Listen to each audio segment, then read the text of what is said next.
नमस्कार मित्रों, मैं विकास शाक्या एक बार फिर से आप सबका स्वागत करता हूं अपने चैनल पर। और आज हम डिस्कस करने जा रहे हैं कली हनुवाणी, इसकी एक और कमेंट्री। ये कमेंट्रीज मुझे कली हनुवाणी 2.0 का जो वर्जन था उसके साथ मिली हैं। और इन कमेंट्रीज में बहुत ही इंपॉर्टेंट इन्फॉर्मेशंस हैं जिनको लेकर के अक्सर लोग कंफ्यूज रहते हैं। कुछ क्वेश्चंस ऐसे होते हैं जिनको लेकर के लोग हमेशा कंफ्यूज रहे हैं। जैसे एक क्वेश्चन हमेशा आपके दिमाग में रहा होगा कि अगर हर आदमी कर्म के फल ही भोग रहा है तो फिर भगवान को आने की जरूरत क्या है। कई बार मेरे दिमाग में भी आता था, हो सकता है आप में से भी किसी के दिमाग में आया हो। लेकिन कर्म दोष के माध्यम से अब आपको ये समझ में आ गया होगा कि भगवान को अवतार क्यों लेना पड़ता है। कर्म दोष की वजह से ही कर्म का संतुलन, जो तत्वों का संतुलन है, जो तीन गुणों का संतुलन है, सत रज और तम, इन तीनों का संतुलन बिगड़ता है। इन तीनों के संतुलन बिगड़ने की वजह से धर्म क्या हो जाता है, दूषित हो जाता है। और इस चीज को दूषित होने से बचाने के लिए, वापस संतुलन स्थापित करने के लिए, कर्म दोषों से इस संसार को मुक्ति दिलाने के लिए ईश्वर के अवतार होते हैं। उसी तरीके से हमने पिछले वीडियो में भी देखा किस तरह से माता सरस्वती के बारे में हमने समझा। आई होप कि आपको ये वीडियो अच्छा लगा होगा। और आज का जो वीडियो है, इस वीडियो में भी हम एक नए एस्पेक्ट को, जो कि आपने पढ़ रखा होगा, सुन रखा होगा, लेकिन उसके बारे में क्लैरिटी कई बार आपको नहीं मिलती होगी। लेकिन कली हनुवाणी 2.0 ये जो दूसरा वर्जन है आया है हमारे पास, इसमें कुछ ऐसी कमेंट्रीज दी हुई हैं जिसमें बहुत ही गूढ़ रहस्यों को बड़ी ही सिंपल वे में समझा दिया गया है। और अगर आप इन सिंपल एक्सप्लेनेशंस को भी पुराणों में, वेदों में जा करके अगर आप किसी भी तरीके से उनको मैच करने की कोशिश करें इस एक्सप्लेनेशन को, तो you will find it that yes everything is correct. हर चीज उस पे फिट बैठ रही है, वेदों, पुराणों, शास्त्रों, हर जगह पर। ये जो आपकी डेफिनेशन दी गई है, यहाँ पर जो समझाया गया है चीजों को, जिस तरह से कॉन्सेप्चुअली क्लियर किया गया है, वो सारे कॉन्सेप्ट्स आपको वहां पे एग्जैक्टली सेम एक्सप्लेन्ड मिलेंगे। ठीक है, आज के समय में चीजें थोड़ी सी बदल गई हैं। लोगों ने नई नई तरीके की कहानियां बना ली हैं। जो ओरिजिनल स्क्रिप्चर्स थे वो जल गए, वो जला दिए गए, वो फाड़ दिए गए, वो हटा दिए गए। और उसकी जगह पर दूषित साहित्य ने ले ली, जिसमें अपनी तरफ से लोगों ने बहुत सी चीजें मिला ली। जैसे आज भी आप देखते होंगे कि राम के बारे में, भगवान कृष्ण के बारे में, भगवत गीता को लेकर के भी तरह तरह की टीकाएं आती हैं। हर किसी के दृष्टिकोण से उसने भगवत गीता की टीकाएं लिख दी हैं। लेकिन वो टीकाएं उनके अपने विचार हैं। जैसे मैंने भी भगवत गीता पे अपना पूरा वीडियो, एक प्लेलिस्ट बनाई है, लेकिन वो आप ये समझिए कि वो मेरे अपनी अंडरस्टैंडिंग और मेरे अपने विचार हैं। एक पॉइंट ऑफ व्यू है जो आपकी हेल्प कर सकता है। जैसे बाकी लोग भी अपने पॉइंट ऑफ व्यू रख रहे हैं, वैसे एक पॉइंट ऑफ व्यू जो मेरी समझ में आया, जो मुझे लगा कि हाँ, ये कुछ इस तरीके की चीज है जहां पे चीजें मुझे कनेक्ट करती दिख रही हैं, जो कि पूरी तरीके से लॉजिकल लग रही हैं, और मेरे पास उस चीज के प्रूफ भी है कि हाँ, ये चीज अगर मैं ऐसे समझ रहा हूं तो ही ये बाकी पुराणों से, वेदों से, बाकी साहित्य से वो मिलती जुलती है, वहां पे ये पुष्ट हो रही है, वहां पे ये वेरीफाई हो रही है। इन दैट केस मैंने उस चीज को आपके सामने रखा। उसी तरीके से बाकी लोगों ने भी अपने अपने पॉइंट ऑफ व्यू रखने की कोशिश की है। लेकिन अपने अपने पॉइंट ऑफ व्यू रखते समय कुछ लोगों ने क्लेम कर दिया कि यही सत्य है। यहीं पे गड़बड़ हुई है, क्योंकि जो परम सत्य है उसे जानने के बाद तो आप बोल ही नहीं सकते। वो वर्णन करने लायक ही नहीं है। परम सत्य यानी कि जो आखिरी सत्य है, जिसे परमात्मा कहते हैं, उसको जानने के बाद आप बोल ही नहीं पाओगे। वो तो शब्दों में बयान ही नहीं किया जा सकता। लेकिन फिर भी कुछ लोग इस तरह की चीजें करते हैं कि हाँ, जो ऐसा है वैसा ही आपको सही समझना चाहिए। जैसे एक बहुत बड़े विद्वान आजकल जो है जेल में भी हैं, और उनके चेलों ने कई बार मुझे भी कनेक्ट किया था और मुझसे कहा था कि हमारे जो गुरु जी हैं, उनको जबरदस्ती जेल में डाला गया है, और जब वो जेल से बाहर आएंगे तभी वो कोरोना की बीमारी को पूरी तरीके से खा जाएंगे। और बहुत से जादूगरी वाली बातें उनके बारे में कही थी कि हाँ, वो अपने हाथों से गोली रोक लेते हैं और बहुत कुछ कर लेते हैं। और वो कबीरपंथी हैं बेसिकली। तो उन्होंने ये बताया कि कबीर ही परमात्मा है। कबीर को परमात्मा बताने की उन्होंने कोशिश की। मैं ये नहीं कहता कि कबीर परमात्मा नहीं है। बात यह है कि कबीर, कृष्ण, भगवान राम, ये जितने भी लोग आए, इनमें से कुछ महापुरुष थे, कुछ अवतार थे। महापुरुष भी अवतार ही होते हैं, राइट। कबीर एक महापुरुष थे, ठीक है। उनके भीतर भी ईश्वरत्व था, इसलिए आप उन्हें भी एक ऐसी जागृत आत्मा कह सकते हो जो परमात्मा के निकट है। अगर आपने देखा हो तो कबीर की एक बुक आती है, अगर आप चाहें तो उसे पढ़ सकते हैं। उसका नाम है कबीर ग्रंथावली। कबीर की बुक नहीं है बेसिकली। कबीर की जो रचनाएं हैं, जैसे बीजक हुआ, है ना, और बाकी जो उनके दोहे थे, उन सभी का संकलन है।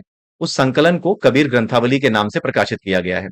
उस ग्रंथावली में कबीर के बीजक जो हैं, उनमें कुछ ऐसे दोहे, कुछ ऐसी रचनाएं हैं जिसमें साफ साफ कबीरदास जी ने भगवान कृष्ण की, भगवान राम की आराधना की है। जैसे एक है उसमें, दुल्हन गावो मंगल चार, हमरे घर आए राजा राम भरतार। तो यहाँ पर जो आत्मा है वो दुल्हन के रूप में बताई गई है, और जो परमात्मा है वो राजा राम, यानी कि जो भगवान राम है, यानी जो राम, वो जो परम तत्व है जो हर तरफ विद्यमान है, उस तत्व को क्या बताया गया है, दूल्हा बताया गया है। तो उनको दूल्हा बताया गया है, और आत्मा को क्या बताया गया है, दुल्हन बताया गया है। ठीक है, इनके मिलन को ही विवाह कहा गया है। इस संसार में जो विवाह का जो हमारे यहाँ एक प्रचलन है, हमारे यहाँ जो विवाह की परंपरा है, उसका उद्देश्य यही है कि हम निरंतर आध्यात्मिक उन्नति करते रहें।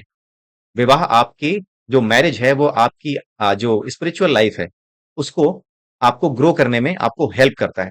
अगर आप ज्ञान योगी हैं, आपने घर छोड़ रखा है, आप बाहर ही रहते हैं, आप साधु सन्यासियों की तरह गौतम बुद्ध की तरह जीना चाहते हैं, तब तो बात अलग है। लेकिन अगर आप एक कर्म योगी हैं, जैसे अगर आप एक गृहस्थ हैं, आप घर परिवार चला रहे हैं, तो उस केस में किस तरह का जीवन आपको जीना चाहिए यह आपको कबीर के माध्यम से पता चलता है। और कबीर के माध्यम से पता लगने के साथ साथ ये पता लगता है कि हमें पति पत्नी के रूप में आध्यात्मिक स्तर पर जो आध्यात्मिक ज्ञान है उसे पति पत्नी के स्तर पे किस तरह से समझना चाहिए, बारातियों को किस तरह समझना चाहिए, जो बाराती आते हैं वो उन्हें क्या कहना चाहिए। तो ये जो विवाह होता है, ये जो संस्कार है, ये चाहे तो दो लोग कोर्ट मैरिज करके कॉन्ट्रैक्ट मैरिज करके आराम से रह सकते हैं। लेकिन ये पूरी परंपराएं हमारे यहाँ जितनी भी परंपराएं बनाई गई हैं विवाह के लिए, इतनी परंपराएं बनाई गई हैं, इतने लोग आते हैं, लोगों को लगता है कि इतने लोगों को नाचने की क्या जरूरत है। लेकिन वास्तव में जो कबीरदास जी हैं उन्होंने बारात का आध्यात्मिक महत्व समझाया है। कबीरदास जी का जो बीजक है दुल्हन गाओ मंगलचार, उसमें उन्होंने बारात का महत्व समझाया है, दूल्हे का महत्व समझाया है, दुल्हन का महत्व समझाया है, उनके माँ बाप का, उनके रिश्तेदारों का पास होने का मतलब समझाया है। क्योंकि एक बार पहले भी मैंने आपसे कहा था कि हमारे यहाँ जितने भी त्योहार हैं, चाहे जितनी भी परंपराएं हों, वो सभी परंपराएं, वो सभी त्योहार एक तरह से क्या हैं, वो सारे के सारे एक तरीके से प्रैक्टिस हैं, स्पिरिचुअल प्रैक्टिस का पार्ट है। हम अपने संस्कारों में भी स्पिरिचुअलिटी को प्रैक्टिस करते रहें, इसलिए ये चीजें बनाई गई हैं। और जो कुछ भी हम करते हैं शादी के समय कि हाँ थोड़े बहुत हम गेम खेलते हैं, ठीक है, और उसके अलावा जो है कुछ रस्में होती हैं, इन सभी रस्मों को सिर्फ और सिर्फ लोगों को जोड़ने के लिए नहीं किया गया। इन रस्मों का एक आध्यात्मिक महत्व है। उन आध्यात्मिक महत्वों को समझाया जाता था, बताया जाता था, और उसके माध्यम से पति और पत्नी अपना जीवन आगे का शुरू करते थे, जिसके बाद उन्हें आध्यात्मिक प्रेरणा के साथ अपना जीवन शुरू करने का मौका मिलता था। आज की डेट में क्या है कि यार हटाओ यार, जल्दी से ये रस्म भी पूरी हो, ये चीजें भी पूरी हो, हम जल्दी से यहां से निकले, बहुत थक गए हैं। तो ये चीजें क्यों हो रही हैं? क्योंकि उनकी वास्तविकता, उनके अर्थ आज की डेट में खो गए हैं। ठीक है, तो ऐसी ही चीजें हुई हैं हमारे समय में, जिसकी वजह से हमारे संस्कारों का, हमारे त्योहारों का महत्व और उनका जो मतलब है वो हमें समझ नहीं आता कई बार।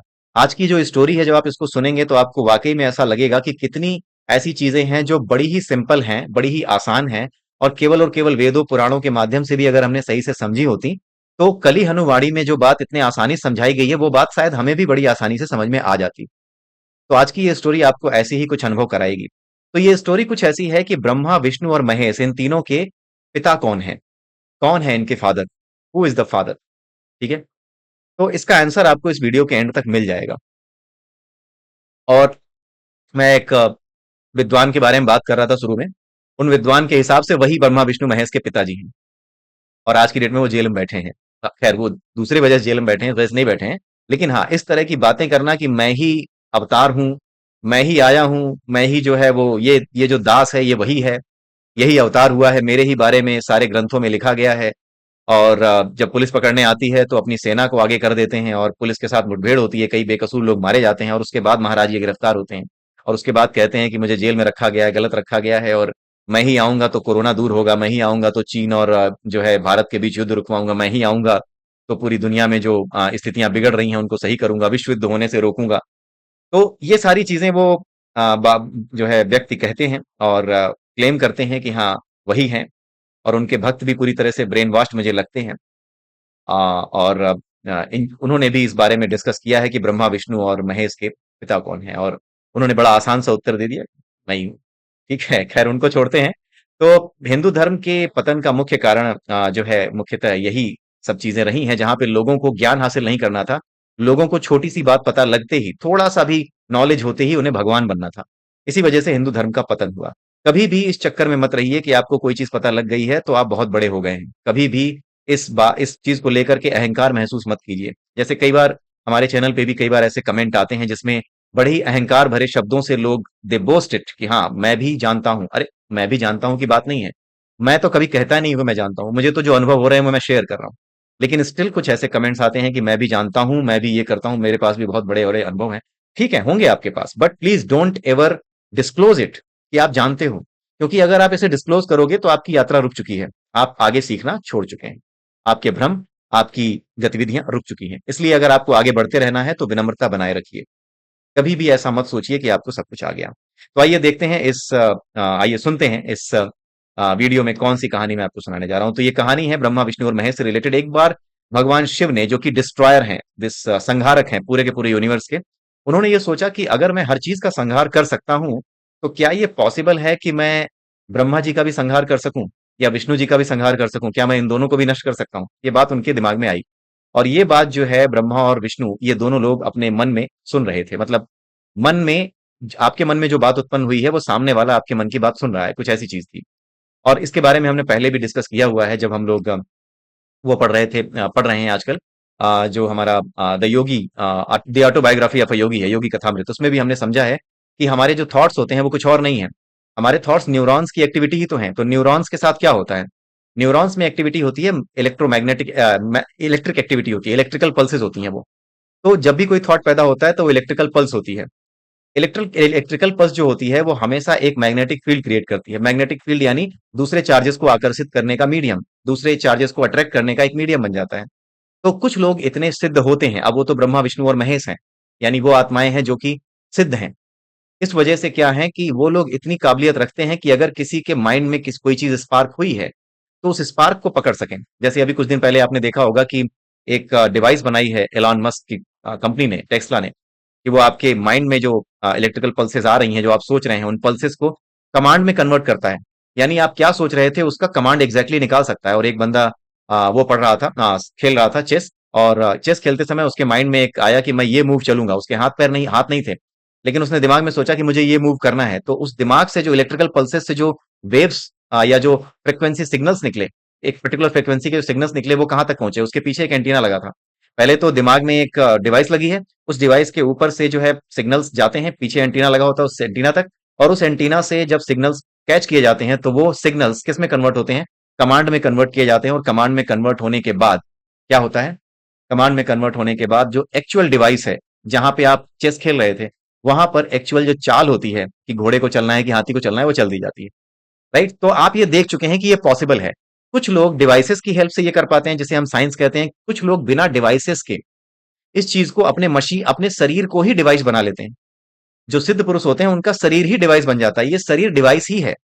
जिन चीजों के लिए आपको सेमीकंडक्टर की जरूरत पड़ती है ना, ये सारा शरीर वो सेमीकंडक्टर के काम कर सकता है, वो सब कुछ कर सकता है। लेकिन जब आप सिद्ध हो जाते हो, जब आपको क्लैरिटी मिल जाती है कि ये चीजें कैसे काम करती हैं, जिसको आप एक्सप्लेन नहीं करते, आप सिद्ध हो जाते हो, आप योग कर जाते हो, तो आप अपने आप वो चीजें करने लगते हो। आपको वो चीजें अपने आप महसूस होने लगती हैं।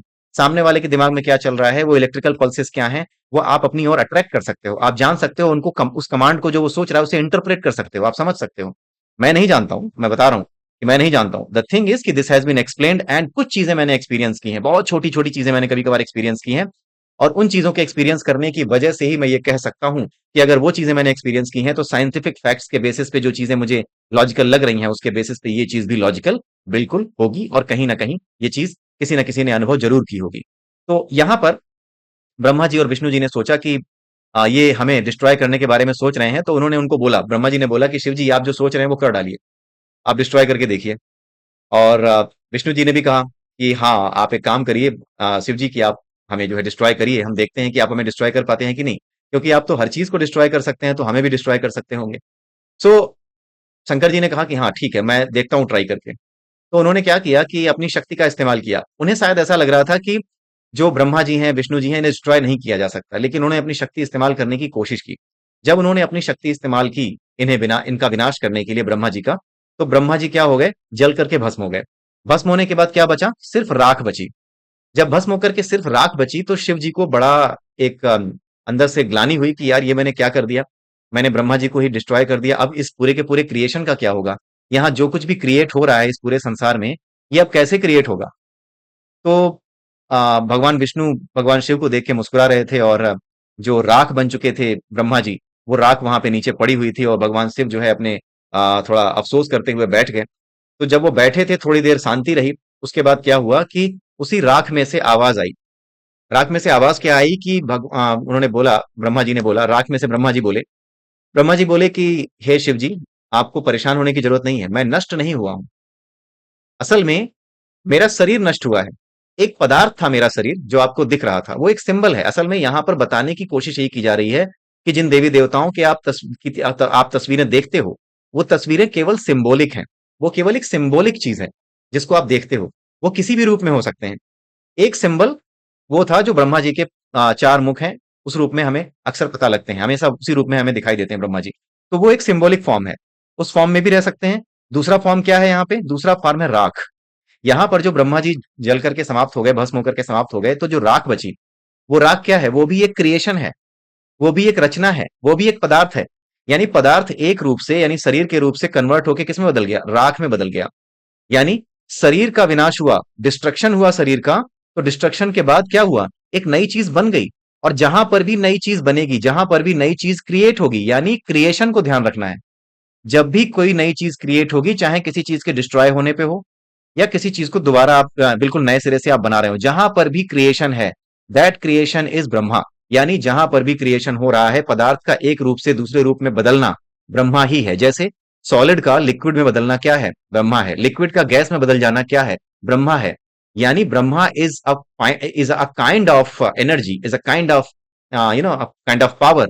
एक ऐसी एनर्जी है जो हर चीज को, इस संसार में जितनी भी चीजें क्रिएट हो रही हैं, निर्जीव से निर्जीव या सजीव से सजीव या सजीव से निर्जीव, जैसे हम जिंदा हैं, अभी मैं जिंदा हूं, तो ये मेरा शरीर जो है, जो कि नई चीजें पैदा कर रहा है, पसीना निकल रहा है, मेरे बाल बढ़ रहे हैं, ये जो कुछ है ये ब्रह्मा है। जब मैं मर जाऊंगा तो ये शरीर समाप्त होने लगेगा। समाप्त होने के बाद क्या बचेगा? हड्डियां बचेंगी। अंत में क्या बचेगा? सब कुछ खत्म हो जाएगा। हो सकता है कि अंत में बिल्कुल चूर चूर हो जाए, मेरी हड्डियां तक ना मिले, जलने के बाद कुछ ना बचे। तो जब कुछ नहीं बचेगा, तो वो कुछ नहीं बचने का क्या मतलब है? सब कुछ खत्म हो गया? नहीं। जो मेरे अंदर मटेरियल था वो दूसरे फॉर्म में कन्वर्ट हो गया। मेरे अंदर जो कैल्शियम, पोटेशियम, जो कुछ भी मेरी बॉडी में है, वो मिट्टी में मिल गया। मिट्टी में जाने के बाद भी वो अपना स्वतंत्र अस्तित्व रखता है, बट हमें अपनी नंगी आंखों से नहीं दिखाई देता। तो क्या हुआ? मेरे शरीर का अंत होकर के कुछ नई चीजें बन गई, दोबारा से क्रिएट हो गई, रिसाइकलिंग हो गई। तो जहां पर भी रिसाइकलिंग है, जहां पर भी न्यू क्रिएशन है, वहां पे ब्रह्मा है। यानी ब्रह्मा को हमें इस तरह से नहीं देखना है कि कोई एक आदमी है जो अलग बैठा हुआ बहुत बुड्ढा सा है। नहीं, Brahma is an element, it's a kind of energy which is responsible for creating all the elements in this universe, whether it's after the destruction, या तो ये डिस्ट्रक्शन के बाद हो या डिस्ट्रक्शन के बिना हो, या मेरी बॉडी के अंदर ही जितनी चीजें पैदा हो रही हैं, हर रोज ये बाल बन रहे हैं, पसीना निकल रहा है, ठीक है, ये सारी चीजें जो कुछ भी मेरी बॉडी में पैदा हो रही है, रोज नई सेल बन रही है। जहां पर भी नया क्रिएशन है, जहां पर भी डिस्ट्रक्शन है, डिस्ट्रक्शन के बाद भी तो कुछ नया बनता है। जहां पर भी क्रिएशन है, जहां पर भी डिस्ट्रक्शन के बाद एक नया क्रिएशन है, किसी नए फॉर्म में कन्वर्जन है, वहां पे क्या है? ब्रह्मा है। तो शिव जी थोड़े शांत हुए कि हाँ यार, ये तो अच्छा रहा कि बच गए। तो ब्रह्मा जी ने कहा कि मैं कभी नष्ट नहीं हो सकता, मैं इटरनल हूं, आई एम इटरनल। ठीक है, मैं सदैव से था, सदैव से हूं और सदैव से रहूंगा। आप भी सदैव से थे, सदैव से हो और सदैव से रहेंगे। हम भी हैं ऐसे ही। लेकिन बात यह है कि हम इन नए नए शरीरों में आते जाते रहते हैं। इस वजह से हमें लगता है कि ये शरीर जहां से शुरू होता है और ये शरीर जहां पे खत्म होता है, बस वहीं तक हमारी यात्रा है। ऐसा है नहीं। ठीक है। तो ब्रह्मा जी पे अब एक्सपेरिमेंट हो गया। अब बारी आई विष्णु जी की। तो जब विष्णु जी पे एक्सपेरिमेंट किया, तो विष्णु जी ने भी कहा कि आप ट्राई कीजिए मेरे ऊपर। उन्होंने ट्राई किया। अब विष्णु जी भी राख बन गए। अब विष्णु जी भी जब राख बन गए, तो जब शंकर भगवान ने सोचा कि यार, इन्हें भी मैंने राख में कन्वर्ट कर दिया, लेकिन अभी भी राख तो दिखाई दे रही है। और जब तक राख दिखाई दे रही है, तब तक इसका मतलब है कि क्रिएशन है। और जब तक क्रिएशन है, तब तक उस क्रिएशन की प्रोटेक्शन भी होगी। और प्रोटेक्शन का मतलब क्या है? विष्णु जी। तो उन्होंने सोचा कि यार, जब तक क्रिएशन है, तब तक प्रोटेक्शन भी तो है। और जब तक प्रोटेक्शन है, तब तक विष्णु जी हैं। तो इसका मतलब है कि अभी भी विष्णु जी हैं। तो विष्णु जी जो है थोड़े से मुस्कुराए, मुस्कुराने की उनकी आवाज आ रही थी उस राख के भीतर से। तो विष्णु जी ने एक सलाह दी कि शंकर भगवान, आप एक काम करिए, आप ये जितनी भी जो आप देख रहे हैं राख, इस राख को क्या करें, पूरी ताकत से इसको फूंक करके उड़ाइए, एक एक कण इसका समाप्त हो जाना चाहिए। शंकर भगवान ने यही किया। उन्होंने बिल्कुल तांडव नृत्य शुरू किया, हर एक कण को उठा करके फेंकने की कोशिश की, हर कण को नष्ट करने का प्रयास किया। लेकिन फिर भी अंत में एक छोटा सा कण बाकी रह गया, उसको नष्ट नहीं कर पाए। यानी छोटे से छोटे कणों के रूप में, जो आपने पढ़ा है ना, हमारा जो द होली साइंस बुक का जो हमने एक्सप्लेन किया है अपने चैनल पे, वहां पे आपने देखा है कि ये पूरा का पूरा जो क्रिएशन है वो क्या है? छोटे छोटे अणुओं से मिलकर बना है। छोटे छोटे कण हैं, छोटे छोटे अणु। आपने पढ़ा होगा ना, देश, काल, ओमकार और अणु, ये चार तत्व हैं। देश, काल, प्रणव और अणु। और जो अणु है वो छोटे छोटे कण हैं, असंख्य कण हैं। इन्हीं कणों से ये पूरा का पूरा ब्रह्मांड, ये पूरी की पूरी यूनिवर्स, ये पूरी की पूरी सृष्टि बनी है। अब जहां पर भी एक छोटा सा भी कण बाकी रह गया, वहां पर क्या है? वो क्रिएशन तो है ही, क्रिएशन का पार्ट ही तो है। जब वो क्रिएशन का पार्ट है, तो प्रोटेक्शन का पार्ट भी रहेगा। क्योंकि प्रोटेक्शन का पार्ट, क्रिएशन किसी चीज की है तो प्रोटेक्शन भी होगी। तो प्रोटेक्शन सेंस है। इसी वजह से क्या होगा कि उस प्रोटेक्शन के होने की वजह से भगवान विष्णु को भी होना पड़ेगा। यानी भगवान विष्णु भी क्या है, इटर्नल है, he can not be destroyed. अब क्या हुआ, अब भगवान शिव ने सोचा कि अगर मैं अपने आप को ही नष्ट कर लूं तो, क्योंकि अगर मैं अपने आप को ही नष्ट कर लूं तो ना तो कोई, अगर अपने आप को ही नष्ट कर लूंगा जो कि संसार को नष्ट करने के लिए जिम्मेदार है, तो नष्ट करने के बाद जो नई चीज बनती है वो नई चीज भी नहीं बनेगी।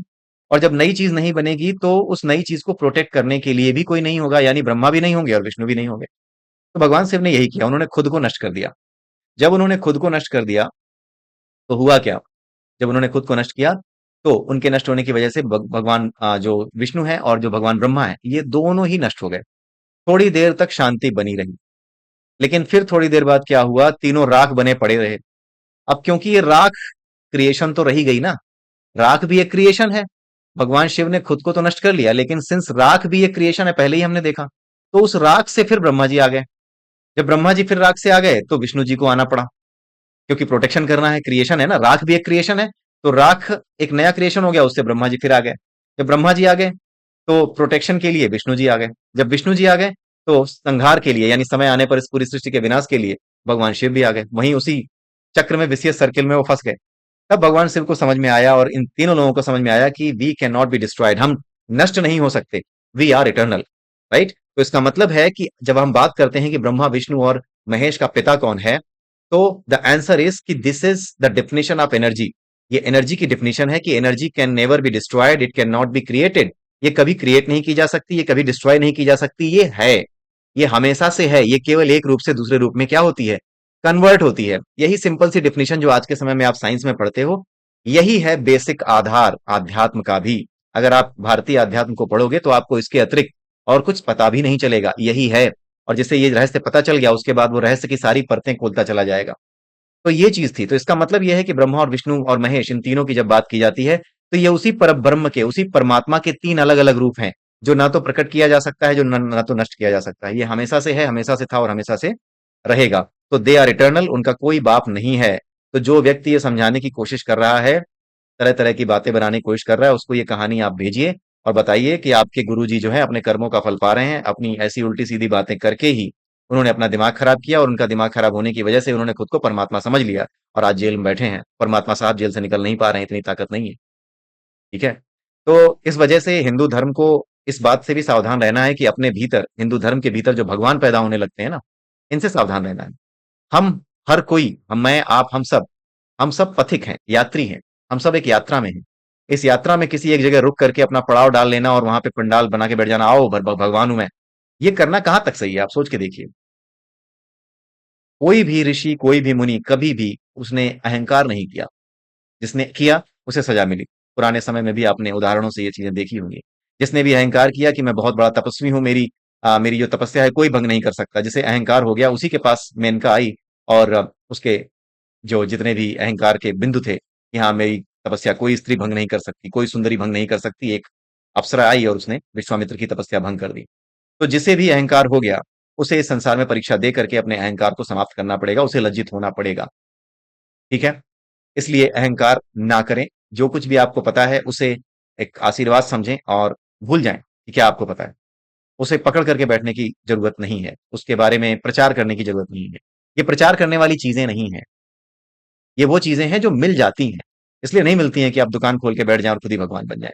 ठीक है, तो आई होप कि आपको आज का ये जो आपको आज की जो कहानी है ये समझ में आई होगी, और ये कली हनुवाणी में बताई गई थी और हनुमान जी ने इसके बारे में मातंगों को बताया था। तो यही बात मैंने आपको बता दी है। तो इसी के साथ आज का ये वीडियो मैं यहीं समाप्त करता हूँ और अगले वीडियो में फिर मिलेंगे। तब तक के लिए जय सिया राम, जय श्री कृष्णा, जय श्री राधे।